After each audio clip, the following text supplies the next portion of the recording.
Hello guys, welcome back to this channel. In today's tutorial, we're going to learn how we can get Google Sheets in Android mobile phone. Let's get started. First of all, go to your Play Store app on your Android phone.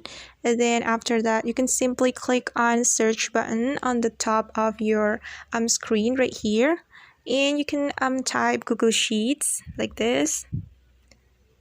Alright, and wait for a moment guys. Alright, and here we can install the Google Sheet, but since I have already installed the Google Sheet, so the install button doesn't appear right here. But if you haven't installed the Google Sheet, you can click on install right here. Alright, and after you install the Google Sheet, you can open it by clicking on the open button.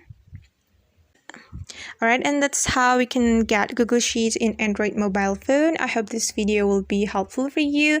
Thank you so much for watching, and don't forget to like, leave your comments, and also subscribe this channel. See you on the next video.